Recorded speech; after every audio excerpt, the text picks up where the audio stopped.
I did. Good morning. Good morning. Happy Monday, August 29th. 29th. Wow. We missed last week. We did. We did. Yes. We were at the river We were on jet skis. At the river. Yeah, the river. Actually, Lake Mojave. Lake Mojave. Yeah. And I'm learning that when you get this far close to the coast, when you say the river, people don't know what river you're talking about. The Colorado River. So we went with some friends from previous churches. Hello, Belknaps. Oh, and Joy. Well, I know. You never know. They watch from time to time.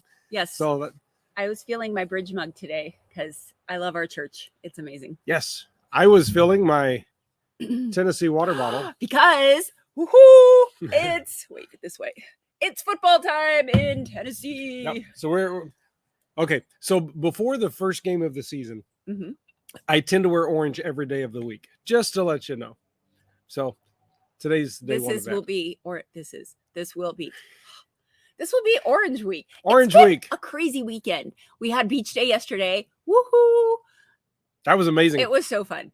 And the highlight was Susan being baptized. That was Susan. Not Susan Harris. Not Susan Harris. What is Susan's last name? I'm not sure what Susan's last name is. But yeah, that was so cool to celebrate baptism with her. And good morning, Rosabelle, by the way. Good to see you joining us this morning. And then Saturday was Make them smile. Make them smile. And wow, there were so many smiles. It was so fun. The youth group helped to man the temporary tattoo booth. Hence, all of my temporary tattoos. They're apparently not. They're not that temporary. Not super temporary. I think you can get them off with alcohol, somebody said, but I didn't feel like bathing in alcohols. I did not. Anyway, so it was the coolest event. Hi, Candy. It was so cool to see all the families of children with disabilities, and they came out, they enjoyed the zoo. We got to just love on them. And at our booth, it was so fun because they were just like so excited to get their little tattoos put on. And they're like, look, and it was great. And I heard there were over 100 families, by the way, 100 Wow. families of kids with disabilities. That's incredible. That's it was so just cool. an amazing. And the other thing I like is because I worked at the church booth, which was down inside the zoo. But everywhere I walked around, there were just bridge people serving everywhere. I mean, the church really stepped up. Yeah. And those of you that brought snacks, that was just a great idea. So many people, and someone donated like boxes of Girl Scout cookies. I don't know who did that, but it was so awesome. And like some people would be like, "Oh, can I have one of those?" They're like, "You can have the whole box." They're like, "Really? Like you're giving me Girl Scout cookies?" Yeah. I mean, it was so cool. It was just so you see people walking around with a big old thing of Girl Scout cookies. We were eating some at the beach yesterday. Lemon ones, my favorite, besides Thin Mints, because those are, of course, the ultimate favorites. What's your favorite Girl Scout cookie? I'm gonna go with the what are they called? Are they peanut butter patties? It's like the chocolate covered peanut butter ones. Those are good. Those are probably my favorites. Yeah. So if you're selling Girl Scout cookies, hit us up. We'll buy some. We will buy. We will. Oh, if you're, yeah, I shouldn't say that. If you're selling anything, we will always buy it. Yeah, wow. It's been a crazy couple of weeks because I think the last time we were on, I was in Virginia. So that's right. Yeah, we're back together, by the way, if you haven't seen it. Yay! I got back from Virginia, and then we went to the river, and then this weekend was the Make Them Smile and the beach thing. And the beach day, it was quite a weekend. So much. And next weekend is Labor Day. Woo-hoo. And before that, there's a church Zoom meeting. Oh, Wednesday. Which it never sounds like a whole lot of fun, but it's important. Are you zooming? Is that what you're doing? Yes. The church is zooming. The church is zooming. I will stop. Into your screen. Oh, I did that too low. Yeah, you got to go. You got to go up here. There you go. All right. Anyway, that was kind of creepy. A little bit. So anyway, it's a great time. Obviously we'll be there. Other staff members will be there. The elders will be there. It'll be boring, but it'll be fun. Oh, it's not, because it's okay. Let me say something about the budget. Okay, when I think about here's the church budget, a budget tells a story. I mean, a budget shows these are the things that we chose to keep the same or increase. This is kind of where we see ourselves going next year. This is what we're asking the Lord for and trusting the Lord for. It tells a story of past and future. Yeah, present. Yeah. And so my goal is always when we get together to present the budget, not just to say, okay, we're increasing this line item, we're decreasing this. I like to get beyond that to why those decisions were made. and just kind of celebrate where God is taking us as a church. So anyway, it's going to be a good time to hear some it'll be updates exciting. from a few different people. So we're looking forward to that. So sign in. There's a link in a lot of places. I don't know exactly. I'm like, in the bulletin, there's a link, but no, there's not a link in the bulletin because on the website. Honestly, I didn't look at a bulletin because I got the time wrong. It's at 6:30. Just saying. All right. I won't say the time it's not because that gets people confused. So yes. Okay, so there's an odd thing happening Sunday night, I think. I think it's kind of odd. We're having a potato party. A potato party. Oh, I should have brought a potato. Dang it. Anyway, potato party. I have no idea. It's awesome. Okay, so this is for the youth group for high school and middle school. There's a story. If you have a student, ask them. If you don't, find a student and ask them. It's a great conversation starter. What is a potato party? So next don't Monday, ask me because I don't know. Stay tuned. Next Monday, you will get a recap of the post potato party palooza. I don't know. Party. The post potato party program presentation or story. I don't like alliteration thingies. The plot. Anyway, so I would say, like, kids, here's what you need to do or bring, but I have no idea. So I'll be sending out a tool remind text. It's gonna be so cool. But the other significant thing about next week. Oh, next week. After you eat all the potatoes on Sunday that is in preparation for a week of prayer and fasting. Yes. So we always like to start fill up on our starches and carbs, and then we will fast for a week. And then we fast for a week. Now, that doesn't mean, by the way, that you don't eat anything for a week or that you don't drink anything. That is not healthy. You should drink some coffee. Because that's so healthy. It is. It's been scientifically proven. Yes. Add cream, sugar, all the good stuff. Half and half or whipping cream. I guess that is. Anyway, we like to start off our fall ministry season by spending time in prayer. And so every day at noon, if you're able to come, we're going to have a prayer gathering at church. Now, obviously, many of you are not able to come at noon to church, but in your life groups or in your gatherings or in your families, it's just a time. And we'll have a guide that we'll give out Sunday that will just kind of give a prayer focus for each day. And all of it's going to be based out of John 17, which is Jesus's high priestly prayer before going to the cross. And that's what we're preaching on Sunday, by the way. We're going to preach on John 17, then we're going to pray through John 17 throughout and as far as fasting, I mean, don't get legalistic with this. What I like to do is take breakfast and lunch, the times where I would be eating, and spend those times in prayer. And so I enjoy a nice meal in the evenings. And honestly, I often enjoy a nice afternoon snack as well.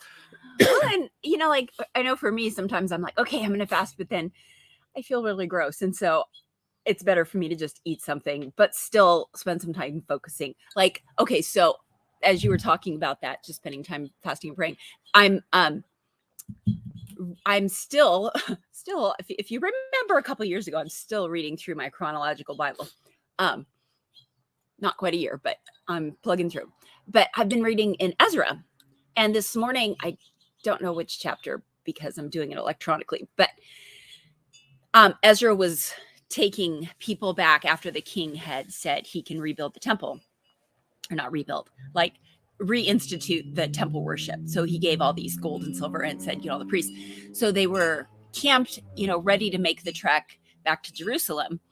And, they had all this it was said 7 tons and, thousands and thousands of pounds of silver and gold and precious objects. But so they took that time and they humbled themselves before the Lord and fasted and prayed for God to give them protection as they traveled, because he was a little, I don't remember the word, embarrassed or hesitant, or he didn't want to ask the king to send armed guards because he had told the king, our God is going to protect those who serve him. And so he's like, okay, I said this, so now I can't say, oh, by the way, can you protect us because we don't believe in our God? I mean, not that you shouldn't take the precautions if you're carrying around 7 tons of gold and silver.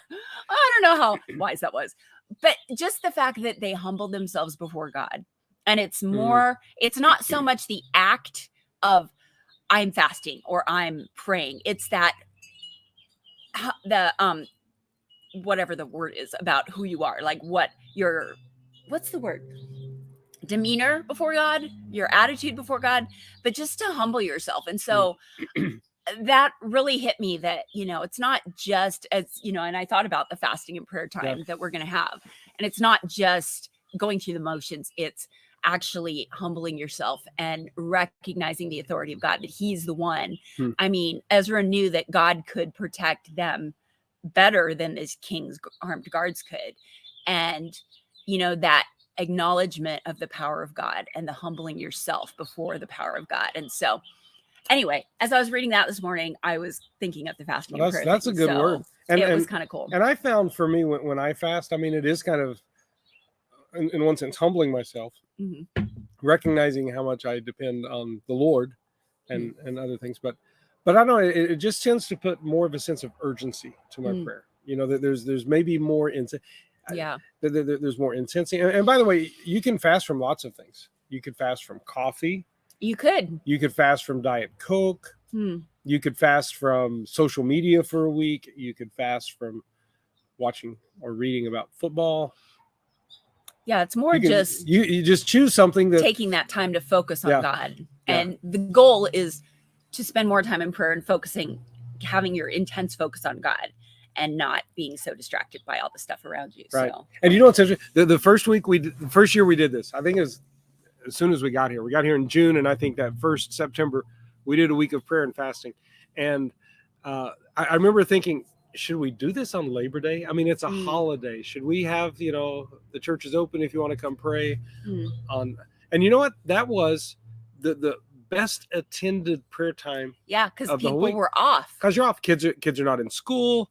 A lot of people have the day off. And, if you're leaving town or whatever, then, leave town. But there's a lot of people just kind of home on Monday. And it's a day where you can drive in at noon and come and pray with people from the church. So once, school starts back up on Tuesday, Wednesday, Thursday, and you're back to work, it's more complicated to come to the church and pray. Yeah. Like, you're in school. So that may be like the one day of the week you can come and pray is on Labor Day. So it's kind of cool that a holiday. Yeah, and even if you're not specifically fasting from, food or whatever, you can still come and spend that time in prayer with the community of God. So, by the way, there is one exception to the fasting for next week. Okay. On Thursday, Capstone is meeting. So they're going to be fasting at Country Harvest. I thought you were going to say don't fast from Tennessee football. Oh, no, I wasn't going to say that. But no, Capstone is next Thursday during the week of prayer and fasting. Yep. So, and guess who is an official member of Capstone? Oh, I'm officially there. Mark Brown had a birthday last Tuesday. Oh, I think we've acknowledged that. We have, just in case. Happy birthday to you. Oh, happy let's birthday not to do you. this Happy again. birthday, dear Mark, my wonderful husband who I love immensely. Happy birthday to you. Okay. That's my birthday song. No more until next year. Also, it was Judah's birthday. Now, Judah that was Cronky on at Saturday. Make 'Em Smile. Yes, we all got to sing to him. It was amazing. So, Judah, happy birthday. Sorry. Okay, by doing that, you reminded me of church when Carlos and the worship team sang happy birthday, because I did not see that coming. It was great. But I do want to say it was so refreshing to have Easter in August. I mean, that was really cool. That was just cool. We finished the gospel according to Mark. So we went through, this whole summer was the last week of Jesus. Everything, which was odd but cool, because sometimes you just put that in a box. I hate putting things in a box, if you know me at all. Well, the kids went to summer camp and had Christmas in July, and then you come back and we're having Easter in August. We're just mixing up all the holidays. We're going to do, what other holidays are there? St. Patrick's Day. It's green. Let's do that next week. Well, Labor Day is coming. Oh, is that a fish? I guess it's holiday. That's a holiday. Okay. So, and let me just give a little bit about here's where we're going, because time's caught us. We're at about 15 minutes already. That's my little walking. So we're doing the week of prayer. You didn't acknowledge my little walk. Yeah, I see that. Yeah. And then after we do this one Sunday on prayer, what we're going to start doing for now, then we're going to try is, remember last year we identified 7 core values of the Bridge Church, and core values, you tend to identify them and then forget about them. So what I want to do is every September take 3, 4, 5 weeks or whatever to do a short 6, series 7, 10. on one of those core values. And so so this year, this September, we're going to do a series. How many? It will end up being 5 weeks, but it's interesting because the second week we're going to celebrate the 20th anniversary of Nueva Vida. This is on September 18th. So cool. So there's going to be an evening thing. And then on October 2nd, we're going to have a disabilities emphasis week with a guest speaker coming in from Tucson. He's just doing some amazing things. He actually just finished his Doctor of Ministries, where his dissertation was focused on the connection between disabilities ministry and church health. And he found that the churches that are leaning into disabilities ministries tend to be some of the healthier churches that are out there. So anyway, it's going to be a fun week. So 5 weeks will be in the midst of 7 weeks? No. Those are 2 of the 5 weeks. Oh, cool. So what's really cool is the youth group in the curriculum we're using for youth group on Sunday nights is also about unity. Yeah. So the youth. Ooh, okay, this is exciting. So I don't know who all watches this that have students in the student ministry, but we are going to, during the Sunday services in the morning at 10 o'clock. Oh, that's a leaf. Sorry. I'm getting so distracted. We're going to start having like a youth section.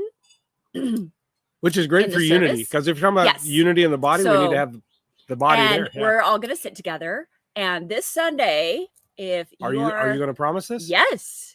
If you are a student in middle school or high school and you come, I mean, unless if like your family just really likes to sit together as a family, you can come and talk to me separately and we'll work something out. But you can come and we'll have like a special section for just the students, and we'll have like paper to take notes and a special treat. So you're not saying what it is? No. Potatoes. Leftover potatoes. It will not be left. They won't be left over. There yet. won't be potatoes yet. So it will not be potatoes that Sunday night. So it's the pre-potato party. Pre-potato, but it does it involve potatoes? I don't know. You'll have to come to church, find me, find our section, and we'll all sit together, and it's going to be awesome. I can't think of any better way to end our 17 at 10 than on that note. 17 at whatever time we started. So we're going to go ahead and sign off. Have a great day. Actually, have fun. I'm going to throw this out. We're going right after this. We're going to go explore Malibu Creek State Park. We've never been there before. Which is where MASH was filmed. And I got kind of into it and watched episodes of MASH till like 12:30 last night because I was trying to find it's the same background every intro, but I thought I had to keep watching them because maybe I'll see something else. So I'm excited to see that. Stay tuned. All right. Have a great day, everybody. Happy Monday. Bye. Go Vols. Go God bless Vols. you. We'll talk to you.